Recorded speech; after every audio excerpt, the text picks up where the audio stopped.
They again descried us, came up with me, and discharged 2 broadsides, with 2 full volleys of musketoons, blunderbusses, muskets and pistols. And on hearing us make a lamentable cry for quarter, they ceased firing and ordered me on board. This quote from Captain Richard Hawkins is one of my favorites from the golden age of pirates, since it is perfectly illustrative of their tactics. Superior numbers, destruction, and sheer firepower. There are no swords or Tarzan swinging between the decks, just powder-fueled brutality. Key to these awesome tactics was the musket. The cannon, cutlass or pistol is usually recognized as the favorite arm of pirates, but the primary sources say otherwise. From the 18th century, an inventory of a captured pirate sloop listed 10 cannons, 7 cutlasses, 5 pistols, and 80 muskets, more than all of the other weapons combined. And that's before mentioning the pirates of the previous century, more grandiose than their later counterparts, and of whom a buccaneer author was quoted as saying, "They named the musket their arm." And this should come as no surprise. Piracy was all about gaining the most from expending the least. A single cannon was quite costly, both in itself, but also powder and ammunition, nor could it be flexibly directed. A group of muskets were much cheaper, expended less powder and shot, but when fired in an accurate volley, had the potential to do more damage to enemy crew, officers, or even the ship's rigging. The musket had better range, accuracy, and stopping power than a pistol, and could even be used as a club or mounted with a bayonet when charging into melee. Thus, a pirate crew could omit other weapon systems entirely and still operate with great effect. Pirates weren't just criminals. They are more comparable to paramilitary groups, owing to their numbers, tactics, and equipment. They operated in a shadow manner to national armies and navies, amongst whom the musket was favored, essentially being the AK or AR platform of the early modern age. Even then, pirates were ahead of conventional forces, in that they adapted musket variants, tactics, and equipment, much more effective than those of contemporary armies. A buccaneer of the 1600s would even have been a match for the hardiest veteran of the 30 Years' War.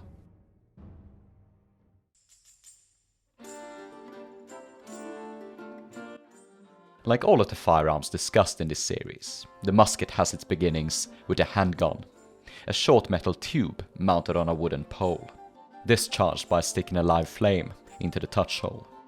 The issue here was to do this effectively while aiming the gun, and there seems to have existed multiple techniques. You could fire from the hip, or even by steadying the gun upon your shoulder. They were most effective when mounted on a stand, on a castle rampart, or even used by a team. One guy shouldered and aimed, the other discharged. The handgun was procedurally improved by adding a stock. The first one appears to have been designed for keeping in the armpits, but soon was designed the shoulder stock. This not only allowed the shooter the best stability and recoil absorption, but he could now lean his cheek against it in order to sight along the barrel and direct his shot more accurately. This is why the profile of a long arm hasn't really changed in the past 600 years or so.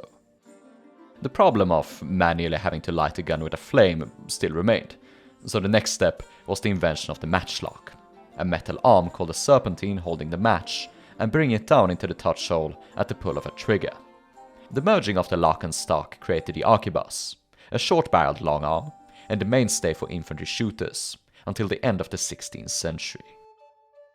However, aiming techniques wouldn't be formalized until the early or even mid-16th century, with shooters invariably firing from the hip, upon the shoulder, against the shoulder, or even against the chest. This wild variation of techniques can interestingly be observed in the petronel, a side grade of the arquebus.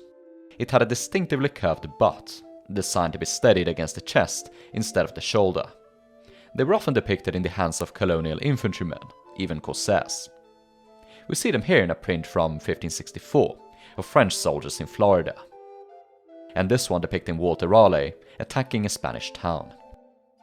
By the turn of the 17th century, the arquebus has been phased out by the caliber. These were essentially just standardized arquebuses, so that all of them could fire bullets of the same size or caliber, hence the name. And calivers would persist into the 17th century, but were largely replaced by carbines and musketoons. Though I've seen calivers mentioned in a dictionary from 1699, defined as a small sea gun. In the 1725 edition, caliver had disappeared. The smaller size and shorter barrel of the arquebus meant that it didn't hit especially hard, leading to the development of the first musket, sometime in the early 1500s. Initially, they were just massive arquebuses with large barrels and heavy stocks, all of which required resting upon a Y-shaped fork to be reliably aimed and fired. The term could also refer to a variety of other incredibly heavy weapons, like those mounted on castle ramparts, tripods, or other supports. The word musket either derives from the Old French musket or the Italian moschetto, both denoting a sparrowhawk. It was customary to name 16th century artillery after birds of prey, and owing to the size of the first musket, it must have been seen as a tiny piece of artillery. Though arquebuses fired from forks had appeared on Italian battlefields in the 1520s, it wasn't until 1567 that the Spanish popularized the musket during their campaign in the Netherlands. There was of course a need for something in between, lighter than the musket, heavier than the arquebus. So around the middle of the 16th century appeared a weapon shorter than the musket and longer than the arquebus, which we would probably call a musket, and which they seem to have sometimes called a musket. Period terminology is always kind of messy. It is truly difficult to categorize early modern firearms, as can be exemplified by the 1627 Seaman's Grammar, listing the small arms found aboard English ships of the period: couriers, arquebuses, muskets, bastard muskets, colivers, cravats, and carbines. Bastard was used in gun, especially artillery terminology, to determine a smaller version of something. So bastard musket meant a lighter musket without a fork. Around 1630, the Swedish army began to equip certain regiments with new, very light muskets without forks, and the heavier matchlock musket began to disappear in the coming decades, replaced by the musket we're familiar with. Pirates and American colonists seem to have been far ahead of the army. The rough conditions of the New World made a heavier musket unfavorable, and they preferred lighter and flexible weapons. Most prominent was the early adoption of the flintlock. The matchlock system had reigned supreme for the past 100 years, and would continue to do so in Europe. Some colonial and Caribbean militias would even use matchlocks as far as 1720, and for good reason. It was functional, cheap to manufacture, and if you had a good industrial base, the match cord wasn't a serious expense. Another benefit of the matchlock is that it is very unlikely to misfire, since you're holding a flame directly into the gunpowder. But, as can be expected of a gun with a literal burning match, it had some serious drawbacks. It was perfect for slow sieges or field battles with square formations, but in the colonies, warfare was messy, dynamic, and unpredictable. Colonists and hunters needed to fire at a moment's notice, couldn't afford to burn up miles upon miles of match cord, the smell and glow of which would give away their position. Since the early 1500s, experiments had been made with alternatives. In order to light the match cord, the user had to strike a flint against a steel to create sparks, and inventors needed some way to bring the fire striker directly into the gun. So they designed a wheellock and a variety of flintlocks, the most reliable being the French lock or true flintlock, designed around 1610 by Marie Le Bourgeois.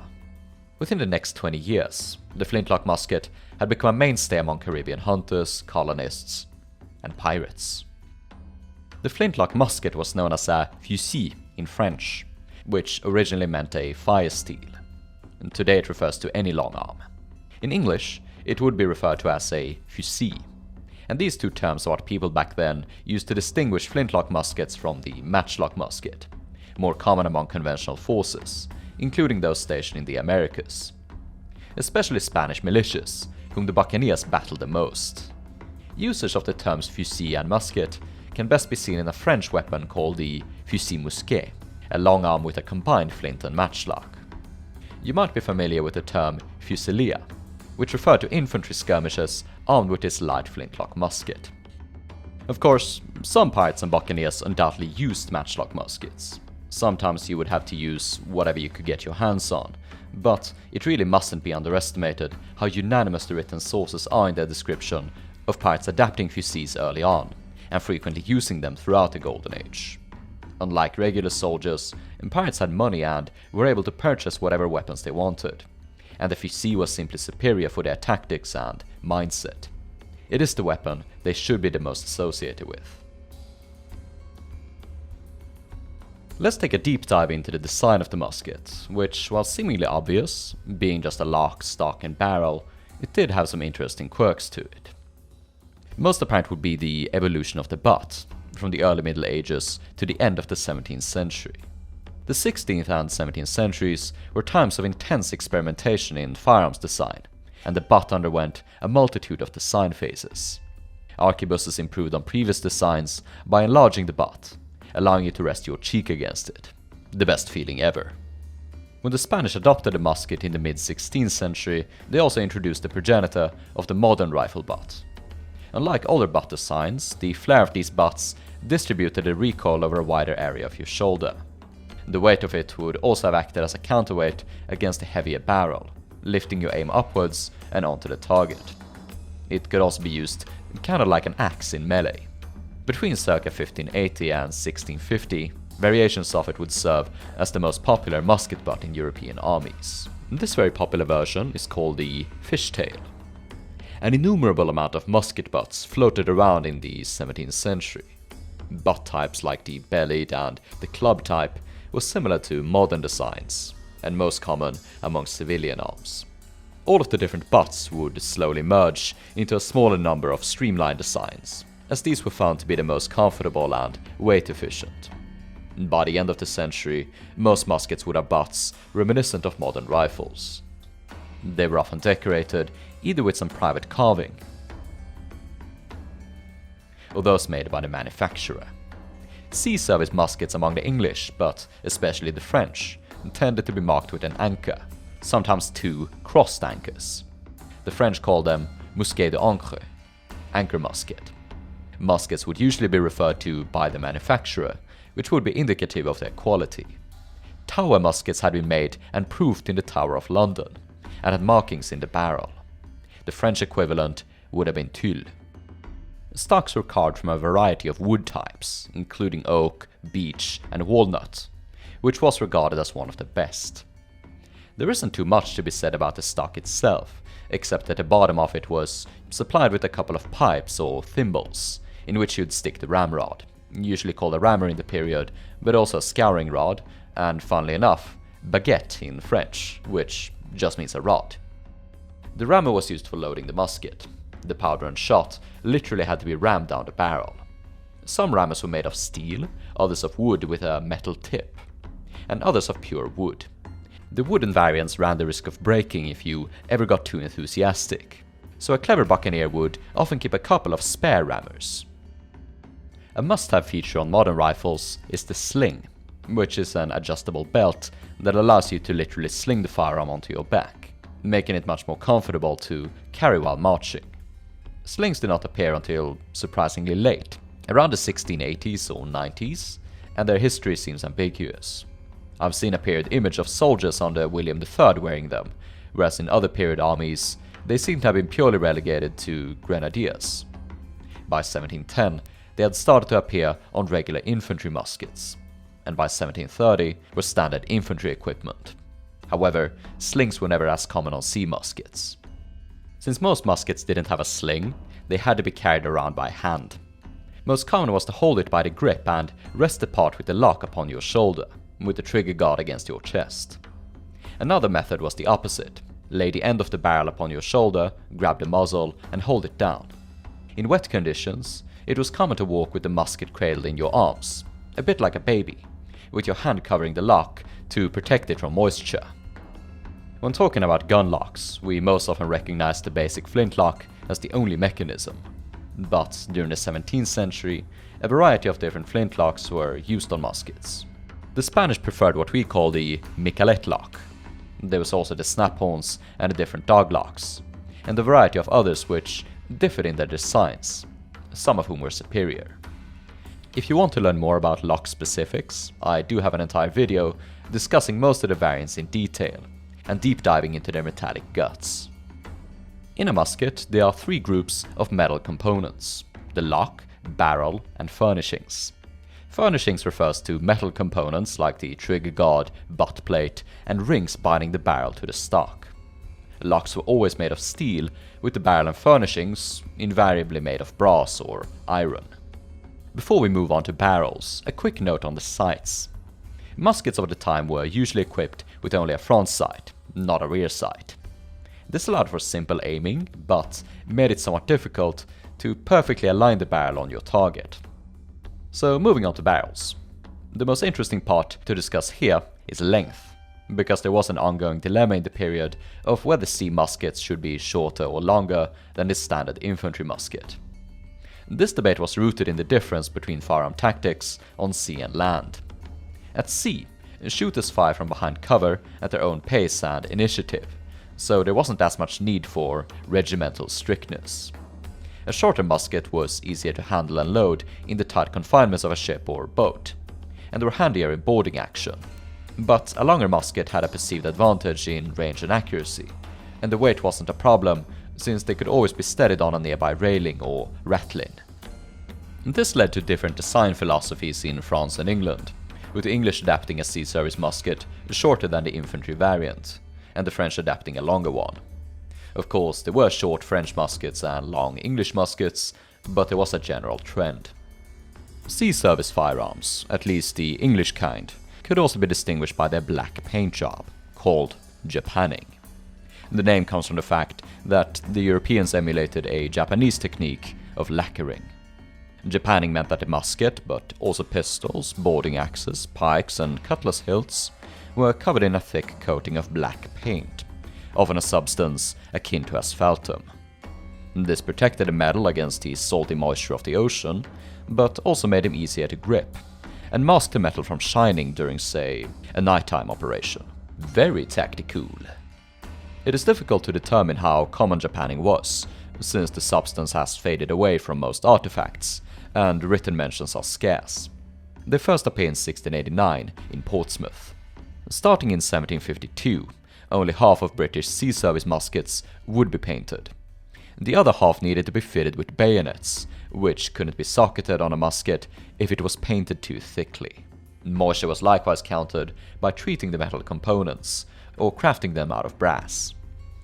An interesting note about English sea service muskets is that they were often of inferior quality to the land patterns, being made of worse wood and other parts, or even outdated altogether. This appears to have been an economic measure. A musket in and of itself is nothing but a two-handed club, and needed a large toolkit to make it into an effective weapon. Most important was powder and shot. Gunpowder isn't as much a powder as it is a cake grounded into crumbs or grains, and it burns at different rates depending on the size of these grains.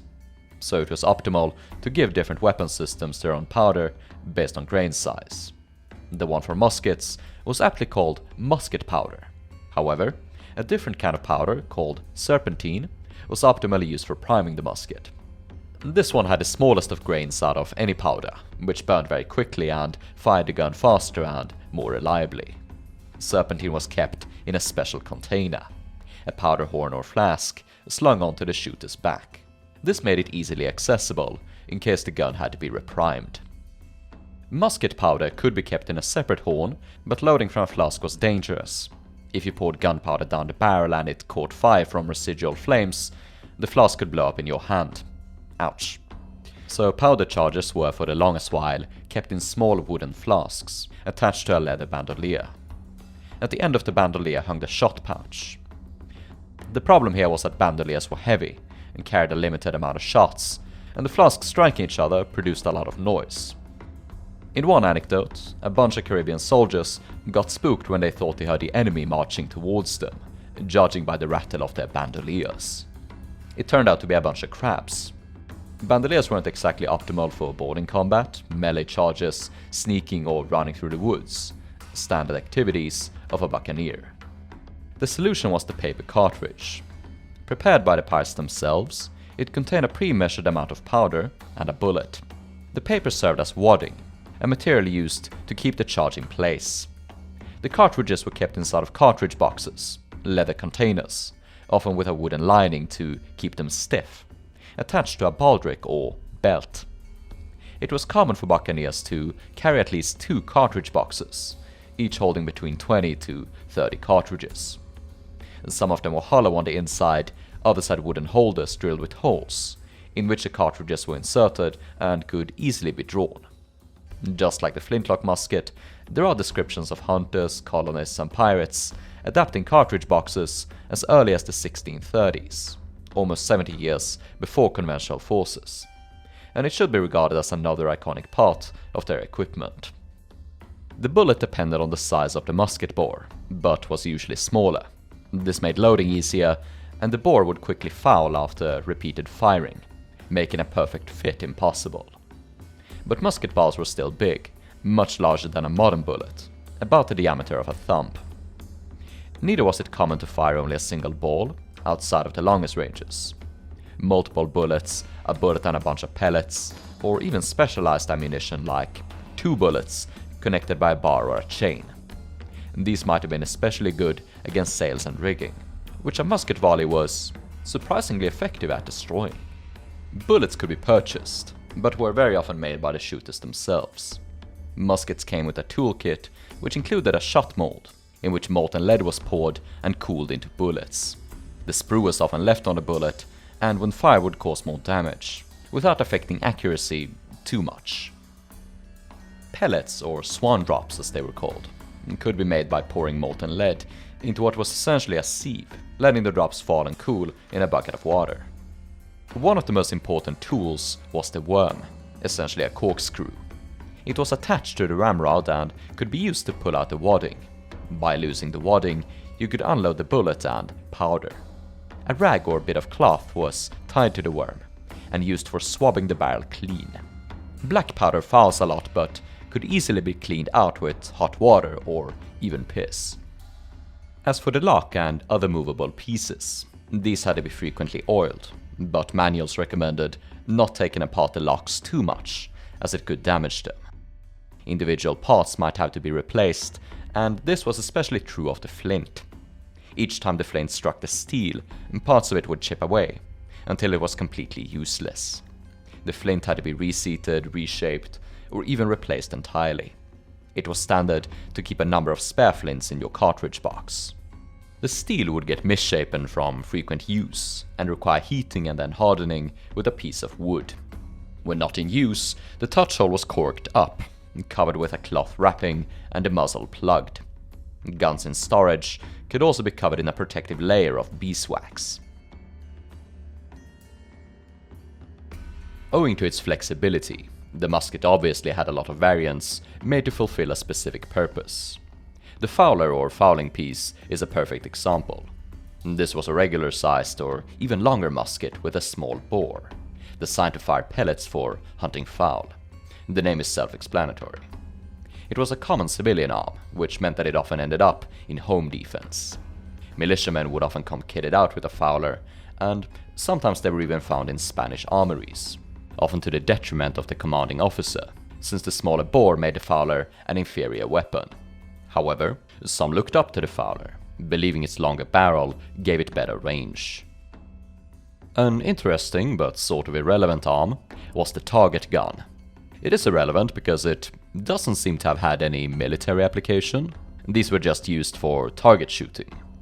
But I mention them because they have these almost modern-looking foregrips, which makes me think of an alternate reality where we have widespread tactical muskets. In reality, the quote-unquote foregrip was a bench rest. More relevant to discuss might be the rifle. Distinctive of muskets was that they were smoothbore. The bore was smooth, whereas modern firearms have spiral grooves called rifling, hence the name. This makes the bullet spin, which causes it to travel farther and more predictably, essential for accuracy. Rifling was actually experimented with early on in firearms history, with the first possible rifle appearing as early as 1493. But without industrial machinery, rifling was difficult to produce. Muzzle-loading rifles are also difficult to load, since the bullet requires a tighter fit and needs to be engaged against the rifling, either requiring a hard press or a mallet. Since black powder fouls the bore so quickly, rifles were even more dependent on maintenance. This meant that they were most often found as target and sporting guns, but they did see limited military application. In the 16th and 17th centuries, they were deployed among picked marksmen and light infantry troops.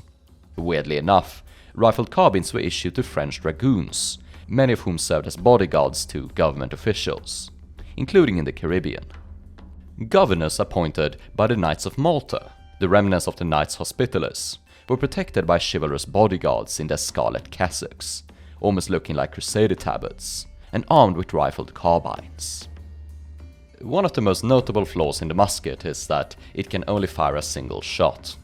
Whilst this can be seen as a hindsight perspective, the drawback was recognized in the period itself, with certain inventors trying to circumvent it. There are muskets with multiple barrels, usually 2, and breech-loading muskets that could be reloaded more quickly from the back. The craftiest of inventors were able to produce repeating muskets. Chances of a pirate acquiring one of these was next to none. They seldom saw practical use. They included the German Kalthoff repeater, cycled by pulling the trigger guard sideways. Interestingly, the first copy appears to have been a wheellock, though subsequent variants were flints. A later repeater is the Cookson or Lorenzoni, essentially a bolt action. In the early 18th century appeared repeaters with a sliding lock system. Several charges were superimposed in the same barrel with the same number of touch holes. The lock could slide back and forth across the barrel, and you started out by firing the foremost shot, then slid the lock back, secured it, cocked it, primed it, and it was ready to go and repeat until you reached the end. The most prominent variant of the musket was the one named after the pirates themselves, the buccaneer gun. This weapon, more than anything, should be seen as the most iconic pirate weapon. It can easily be distinguished by its absurd length, often going as far as 72 inches. This was much taller than the average height of the period, which can be seen in a handful of period illustrations, most of whom depict actual pirates. As aforementioned, it was believed that longer barrels gave better range and accuracy. The buccaneer gun has its roots in a 16th century firearm called the long pipe. It was used by the armed forces of Germany, the Netherlands, and Scandinavia, and they appear to have been equipped with early flintlocks.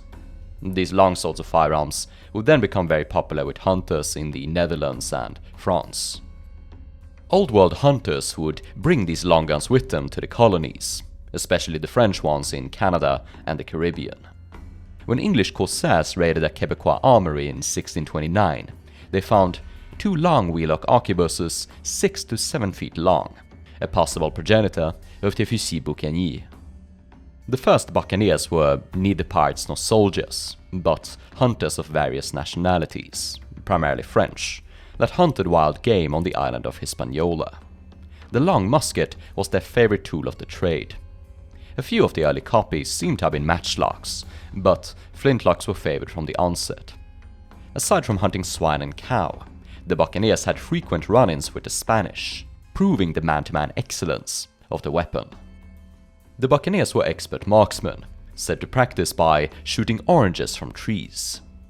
According to one legend, they could hit a piece of 8 at 90 yards. Eventually, their grudge against the Spanish brought them to sea, where their marksmanship soon gave the gun a fearsome reputation. Aside from the accuracy, the gun was said to be more powerful. A unit of hunters were deployed as vanguard sharpshooters by Henry Morgan. At the Battle of Panama, their long muskets outranged the now obsolete arquebuses of the Spanish foe, causing devastating fire against the close ranks and winning the day. The Spanish released a stampede of cattle upon the hunters, but they had hunted these bovines for sport and easily picked them off. But it was at sea that the boucanier was said to perform the best. The best of them were manufactured in the gunsmiths of Nantes and Dieppe, and supplied to the buccaneers via the French West India Company. Port Royal also housed a number of gun shops with connections to London and France. The buccaneer gun was no less popular among the English, but it was the French that officially adopted it in the late 17th century, making it a mainstay among its naval forces. Some might believe that the buccaneer gun was a weapon of the elites, but among pirates at least, this doesn't have seemed to have been the case. In the eyewitness illustration of French pirates, all of them come equipped with this weapon. This matches eyewitness accounts from the sack of Veracruz in 1683, when the attacking pirates were described as being armed with long flintlock muskets. When Henry Every gifted away his ship, the Fancy, it came with multiple boxes of buccaneer guns. Among pirates, it was a staple. No pre-industrial gun was ever the exact same, and it is good to look at individual examples just to see how much they varied, and imagine what kind of a history they could have gone through. This buccaneer gun seems to originate in Canada, and has an English-style stock of American maple. Aside from the ramrod pipes, it has no other furniture, no side plate, butt plate or trigger guard. The banana-shaped lock can be dated to between 1690 and 1700, but the massive barrel belonged to a matchlock musket made around 1640. Metal was valuable and barrels were often recycled. Interesting to note is that the muzzle is flat, almost akin to a blunderbuss. The buccaneer gun could often be distinguished by its butt. In this print, a buccaneer appears to be wielding a musket with a paddle shape. I have never seen any actual gun like this, and it might be an error made by the illustrator. A variant of the buccaneer gun was the demi-buccaneer, a smaller and shorter version. Whereas the larger ones could be difficult to wield without steadying it against a ship's railing or something, the demi was more usable without assistance. On this print, it can be seen in the hands of Captain Stede Bonnet. The barrel was 4 to 6 inches shorter, and it had an average weight of around 12 pounds, 5.5 kilos. As the 17th century grew into the 18th, the buccaneer gun became increasingly frowned upon. Production stopped in France by the 1740s, but so many of them were now in circulation that they continued to be used by pirates and sailors for the next few decades. In 1779, a few of them were inventoried aboard the ship of John Paul Jones, one of the captains of the American Revolution. The buccaneer gun was abandoned since it came to be regarded as cumbersome, and not having the range and accuracy once professed. Studies were conducted demonstrating that longer muskets loaded with the same powder charge and bullet as a short musket fired a ball at the same distance and with the same power. The legendary accuracy can be attributed to the skill of the buccaneers, but it is also possible that they loaded the gun with a bigger powder charge, at least when firing at longer ranges. Furthermore, as will be discussed later on, morale and confidence in one's equipment is almost more important than the quality of the equipment itself. If a man believes his musket to be the best weapon available, he will likely be more confident and thus more effective in using it. So if they wanted a buccaneer gun to be the best gun, they could have made it so, and they seemingly did. The question of the buccaneer's true qualities remains unanswered, and in my opinion, that makes it more interesting and befitting of the general mystique which envelops pirate history.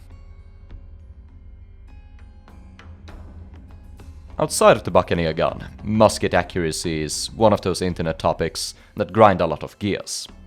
There is enough material and written evidence telling us how pirates were able to use muskets effectively, and not just for killing, but more on that in the penultimate chapter on tactics. Anyway, if the musket was useless, it wouldn't have supplanted bows, crossbows, melee weapons, or the pre-modern rifle. But if the smoothbore musket was a god-tier superweapon, it wouldn't have been replaced by the rifled musket loaded with the Minet balls of the industrial period. So the answer lies somewhere in between. In this section, we'll look at some studies which have analyzed the range and accuracy, but we'll also talk about technical and psychological things that would have affected it. Starting out with some very basic ballistics. If you grab a wooden stick and throw it, the air is going to strike the ends of the stick and throw it off course, making it travel in a relatively unpredictable manner. An arrow is basically a pointy wooden stick, and to make it more accurate, fletching was added on the end. These were feathers which were struck against by the air, making the arrow spin. It can now travel more predictably. Whilst a musket could be loaded with an arrow, and there are incidents of it happening, It would have been expensive and probably broke the fletching, turning the arrow into the aforementioned stick. Thus, it became more reliable to load a round bullet. But, owing to problems with casting methods, no bullet would be pin perfectly round, and the imperfections would get hit by the air and throw the bullet off course. The farther the bullet traveled, the more unpredictable its route.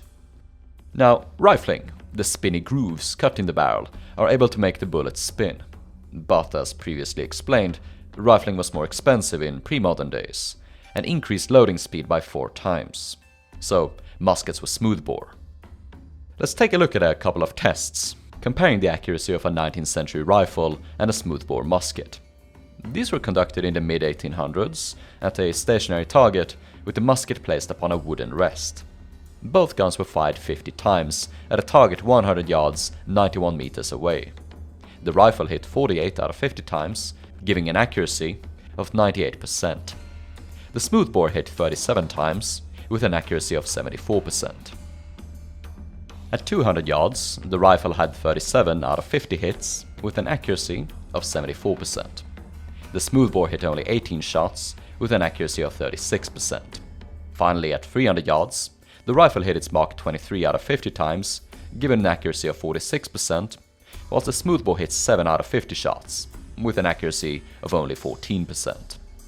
So, as a conclusion, we can see that the inherent accuracy of the smoothbore musket wasn't bad, especially within 100 yards. Few fights, both on land and sea, would occur outside of this distance, meaning that in theory, a musket should have been able to hit most of its shots. However, we must take into account that these tests were conducted under the most optimal conditions, and should be regarded as the baseline, the pure technical quality inherent of the firearm. There were a multitude of things which affected the accuracy of the individual shooter. One was the sights. Muskets were pretty much always kitted out with front sights, but almost never had rear sights, making it difficult for the shooter to perfectly align his barrel upon the intended target. The target would also become smaller the farther away it got, and after about 120 yards, 110 meters, the bullet would start dropping. The sights had to be elevated above the target, the bullet fired in an arc. This drop was caused by the comparatively low muzzle velocity of the musket, around 1000 feet, 300 meters per second. The low travel speed of the musket ball also meant that you had to predict where the target was going to be in case it was moving, as was pretty much always the case at sea, when the ships are constantly moving up and down with the waves. The winds are also powerful at sea, and intend to throw the bullet wherever they please. There's also a slight lag between the trigger pull and actual firing of the gun, with the hammer falling, the hot steel igniting the priming powder, and then the main charge. It all happens in a few milliseconds, but it is enough for your target to get off your mark, and even for you to get distracted by the sparks and smoke and close your eyes. Compared to a nice and cozy time at the range, in a combat situation the targets are shooting back at you. They also have cannons, swivels, and grenades. There's a lot of projectiles flying around you, fire and splinters. Your brain doesn't want you to sit exposed and shoot back, it's telling you to get behind cover. The stress will affect the shooter's accuracy. The stress can be neglected by individual nerve and courage, which is affected by experience, training, morale, and a variety of physical and psychological factors which we don't fully understand. The accuracy and hit rate of the musket could of course be improved. Training was essential. It is uncertain how much musket training pirates actually did. The buccaneers were composed of veteran soldiers and hunters that would have tempered their aim by shooting pigs and cattle. The less experienced recruits were likely trained by their compatriots. Musket practice was done at sea by hanging a target from one of the booms. This was recorded among pirates as late as the 1720s, but pirates were lazy buggers, so it isn't certain how common training would have been in the latter decades of the Golden Age. Then again, shooting is fun.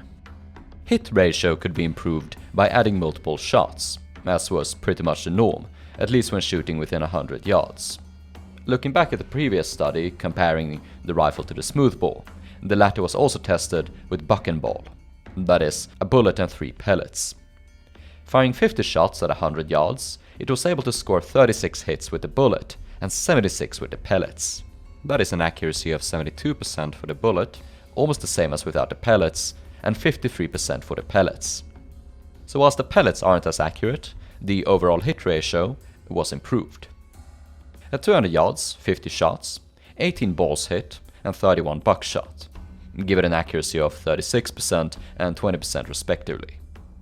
So at longer distances, buck and ball would actually have been preferred to shorter distances, since it almost doubled the hit ratio of just firing a single ball. There's no data for buck and ball fired at 300 yards, possibly implying that the accuracy was worse. And this test was actually quite modest compared to the loads which pirates often had. They were documented as loading their guns with a bullet and 9 pellets, and even 2 or 3 bullets at once. So if the pirate had the required skill set, which wasn't easy and most of them wouldn't have had, he would pretty much have been guaranteed to strike a hit within 100 yards. Another one of the musket's infamous drawbacks is the reload speed. According to the instructions of the period, muskets were loaded by opening up the frizzen, priming the pan, and closing the frizzen. Next, the musket was brought about, and powder, bullet, and wadding poured and rammed down the barrel. Now the gun was ready to fire. A skilled shooter could reload within 15 to 20 seconds, whereas the unskilled shooter could take up to a minute. The reloading speed was even longer for the matchlock musket, which required the burning match to be removed between every shot. The slow reload wasn't really regarded as that big of a problem in the period. It was just accepted in lieu of anything better. And in the 17th century, more emphasis was placed on individual marksmanship more so than speed, both in the armies and among pirates. You only had one shot, and it was better to make it count, whereas nowadays you can just spam it. Furthermore, every time you fired a gun, the ball would foul with black powder, making it more and more difficult to load the next bullet. So quick firing wasn't always that good. It was better to make a well-placed shot. But there were definitely moments when you wanted to load quickly, and pirates did employ certain techniques. One is reminiscent of the bat, pour, spit, tap deployed by Sean Bean in the Sharp series. I am fond of pigs. Firstly, you take a paper cartridge, bite off the lid, uncap it, and prime the pan with some of the powder. Then, the rest of the cartridge is just stuck into the muzzle, and by banging the butt against the ground, the charge is seated, and the gun is ready to fire. The sequence omits the need for a powder horn and ramrod, and could theoretically be sped up by not even priming the gun, just closing the frizzen, thumbing down the cartridge, and slamming the musket while slightly leaning it. If the vent between the chamber and pan was wide enough, some of the powder could slip into the pan and prime it automatically. Large vents were actually a feature on certain muskets in the late 18th century, but they could also develop from frequent usage. However, they would slow some of the muzzle velocity owing to gas leakage. There's definitely a dirty joke in there somewhere. The technique was described by a priest who lived among the buccaneers, and was also witnessed by a Spanish fray that lived through the sack of Veracruz in 1683. So while some variant of it was certainly used, it does have some issues, and modern shooters have struggled at reproducing it. It is difficult to get the cartridge down the barrel just by slamming the musket, and downright impossible after the fouling accumulated by just 3 or 4 shots. It might be possible to get it down by greasing the cartridge paper, or by using a smaller bullet, though this would have lowered the accuracy. One suggestion is that the technique would have omitted the wadding, and simply included dumping the powder down the barrel and spitting the bullets from your mouth, as demonstrated by Mr. Bean. There are some documents from the period and before, describing how soldiers would keep bullets in their mouth, in order to reload more quickly. But, since the wadding was omitted, you wouldn't have been able to fire low, and accuracy would have been subpar. So it was only good for close quarters. One of the solutions to the reload problem was simply to have more muskets. Whilst this could have been done on land, it was more practical aboard a ship, where you wouldn't have to carry around all of that weight.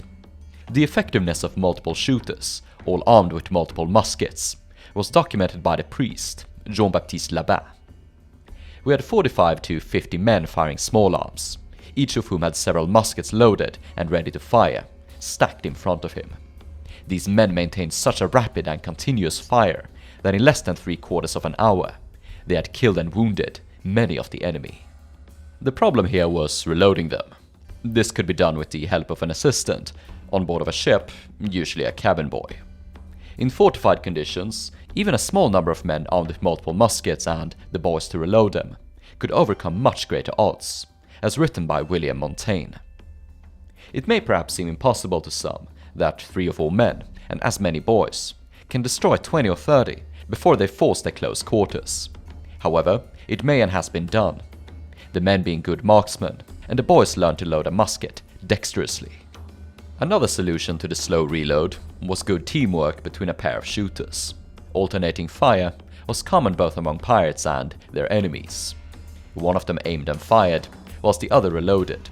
Thus you could keep up a constant fire on the enemy. A lot of people who favor the cutlass, cannon or pistol will tell you that pirates only used the musket for the niche purpose of sharpshooting. This was one of its many tactical applications, the list of which is rich. The musket was an incredibly flexible weapon, able to dominate any situation in the playbook, whether long, short or medium range.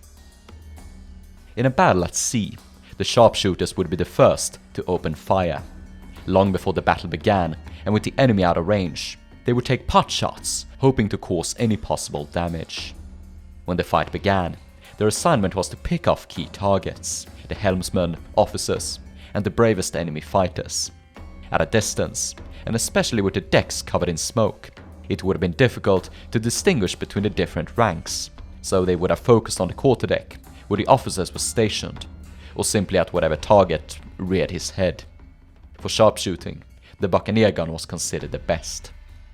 The sharpshooters would best be deployed in the fighting top, a platform mounted midway up the masts. These could be covered with a red cloth or even armored, and the sharpshooters would be armed with multiple muskets, and preferably a boy to load them. Muskets were also used by the rank and file of the pirate ship. French pirates were especially fond of its use, and they would often modify their ships to become more suitable for musketry, cutting down the aftercastle to make more space for musketeers. The on-deck gunsmen would have focused on targeting the enemy crew, shooting whatever they saw, either in massed volleys, but usually at their own pace, or even the alternating fire. Not only muskets were used, but anything they could get their hands on. Carbines, musketoons, even pistols and blunderbusses. Pirate crews were typically larger than merchant crews by a significant margin, enabling them to simply overpower the enemy with massed fire. But the pirates' goal wasn't to kill everyone aboard, it was to make them surrender, and there were few things more terrifying than a mass volley. Musket volleys could also be used to destroy the ship itself, specifically the sails and rigging. Not only would it prevent the enemy from moving effectively, but it often broke morale and made the enemy strike their colors. The heavy fire from a pirate ship was often enough to force the enemy below deck. The gun ports were targeted to force them shut, preventing the enemy from fighting back. With the decks cleared and the gun ports suppressed, the pirates were able to board the enemy and take him by force. Cutlasses and pistols were regarded as the best boarding weapons, but muskets were also good and often used, even the absurdly long buccaneer gun. Robert Everett, writing in 1693, describes the equipment of a dead pirate boarder: a fusee, an axe, a cartouche box, a stink pot, a pistol, and a cutlass. The following was documented by Andrew Sherburne in 1780. A small schooner making towards us. They soon began to fire upon us with long buccaneer pieces, into which they would put 8 or 10 common musket balls for a charge. In a few minutes they were alongside of us, and 20 men sprang on board with these long guns in their hands, loaded, cocked, and primed, and presented 2 or 3 at each of our breasts, without ceremony. At these distances, the musket was definitely loaded with multiple projectiles. When the gun had been fired, it could have been clubbed and used in melee, or the shooter could have drawn his cutlass and pistol. The musket was likewise instrumental to the land tactics of the buccaneers, who fought most of their memorable engagements on land. The dynamic musket play of ship battles, where you aim, fire, and load from cover against unpredictable opponents, gave them a discipline which could be applied to land tactics. This was combined with the veterancy of old soldiers and the guerrilla mentality of the hunters. Unlike their opponents, the buccaneers preferred to fight like skirmishers, loose formations divided into teams of 2, aggressively pushing the enemy and seeking to rout them. Smoke was used for cover. However, the buccaneers could also fight in conventional formations, both lines and circles, and the flintlock allowed them to stand more tightly packed, something which would have been dangerous with the matchlock. There is a lot more to be said about land tactics, but it will have to be reserved to its own episode. Guns are fun to shoot and talk about, but it must be remembered that they were made for a single purpose. Lives were ended, relatives and loved ones disappeared, and people lived in mental or physical pain for long periods, even the rest of their lives. This was part and parcel of the human experience and mustn't be neglected. The damage potential of a musket was absolutely terrifying. We discussed previously the effective range and accuracy of a musket. The farther away the bullet went, the more momentum it lost, and thus damage. The maximum range was 400 to 500 yards, but there are certain instances of men being killed by muskets at half a mile. In most cases, the bullet would have been spent beyond 300 yards. Within that range, you could expect a world of hurt. A bullet can damage your body in a multitude of ways. Upon striking your body, a bleeding wound is created, and as the bullet travels through it, a temporary stretch is created by the sonic pressure wave. Blood vessels and vital organs are pierced or crushed, oftentimes a death sentence before modern medicine, a slow and painful death.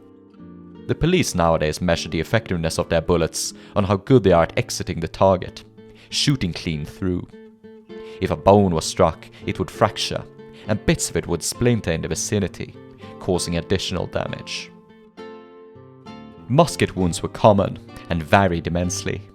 During a fight at Tarpaulin Cove in Northern Ireland, 1689, Thomas Johnston was shot in the jaw, having to remove several bones. David Lander was shot through one of his arms, and John Sickadam in both legs. Eleazar Buck had 7 holes shot through his arms, while Richard Griffin was shot in the ear in the fight, the bullet coming through an eye, which he lost. But, remarkably, all of these men survived. Indeed, surgeons back then weren't so afraid of musket wounds, and if they only hit the flesh, were treated almost like a triviality.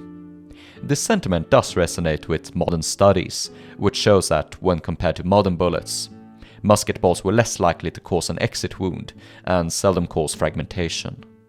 Specifically, exit wounds were caused 26 to 51% of the time, and fragmentation only 6%. Musketeers would take additional measures to increase the fragmentation rate, carving a cross into the bullet or even chewing on it. This essentially turned it into a hollow point. The surgeons knew what they were doing. They had a multitude of tools for removing the bullet and foreign objects. After this, the wound was cleansed and sealed. Even still, though you might survive a musket wound, it would have been an extremely painful ordeal. One of the most graphic incidents was described in the journal of the pirate's greatest enemy, Captain Woodes Rogers, when he himself sailed as a privateer in the Pacific. When engaging a Spanish galleon, the following happened. I was shot through the left cheek. The bullet struck away great part of my upper jaw and several of my teeth, part of which dropped down upon the deck, where I fell. Rogers was in so much pain that he was unable to speak, and had to relegate his orders through written messages. Still, it is impressive that he was able to do so. He would continue to document his living with the wound. Within the first few nights, he felt something clog my throat, which I swallowed with much pain, and suppose it's a part of my jawbone, or the shot. His throat was swollen for nearly 2 months, and it wasn't relieved until he was able to get out a piece of the jawbone. 6 months after receiving the wound, he was finally operated upon. The doctor cut a large musket shot out of my mouth, which had been there near 6 months, ever since I was first wounded. We reckoned it a piece of my jawbone, the upper and lower jaw being much broken, and almost close together. so that the doctor had much ado to come at the shot to get it out. The hole the shot made in my face is now scarce discernible. For the rest of his life, Rogers would walk with a cane and live with a gruesome scar on his cheek, as seen in a couple of media adaptations. In the one painting we have of his likeness, his face is conveniently turned, a grim reminder of the devastating effect of the musket, the pirate's favorite weapon. If you enjoyed this episode and want to support Gold Gunpowder financially, please consider giving the merch store a visit or becoming a supporter over on Patreon. Patreon supporters can watch all of the videos without ads or sponsors.